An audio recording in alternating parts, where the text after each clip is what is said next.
Hello guys, চলে এলাম নতুন একটি রেসিপি নিয়ে।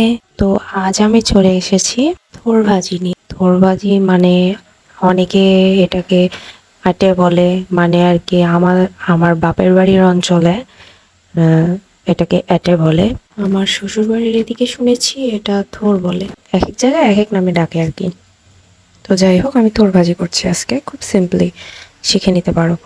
তো তারপর প্রথমে থোরগুলো কেটে নিয়েছি। কেটে জাস্ট লবণ হলুদ দিয়ে একটু হাত দিয়ে ভালো করে চেপে চেপে মেখে নিতে হবে, যেন এগুলো ভেঙে যায়, একদম টুকরো টুকরো হয়ে যায়, তাহলে আসল টেস্টটা আসে আর কি।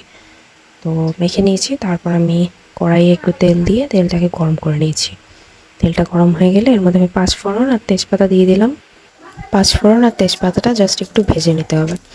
তো এদিকে ভাজা হয়ে গেছে, তো তারপর আমি পেঁয়াজ রসুন আর কাঁচামরিচ কেটে রেখেছিলাম, তো সেটা দিয়ে দিলাম। সেটাকে একটু ভেজে ভেজে নেব। পেঁয়াজ রসুনগুলো আমার ভাজা হয়ে গেছে। এর পর্যায়ে আমি থোড়গুলো ছেড়ে দেবো। মেখে রাখা থোড়গুলো ছেড়ে দিলাম, তার সাথে একটু জল সহ দিয়ে দিলাম।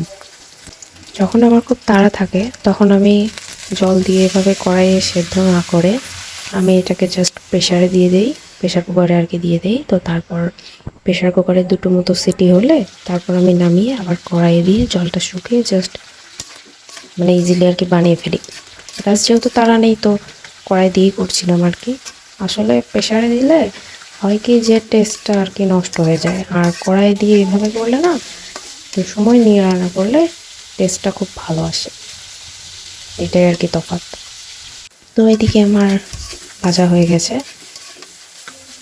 ভালো করে ভেজে নিয়েছি। তারপর লাস্টে একটু জিরার গুঁড়ি দিয়েছিলাম, মানে আমার হোমমেড ঘরে আমি তৈরি করি যে জিরার গুঁড়িটা, সেটা আমি দিয়ে দিয়েছি। এই তো দেখতেই পাচ্ছ ফাইনাল লুকটা কতটা সুন্দর আর কতটা ইয়াম্মি এসেছে।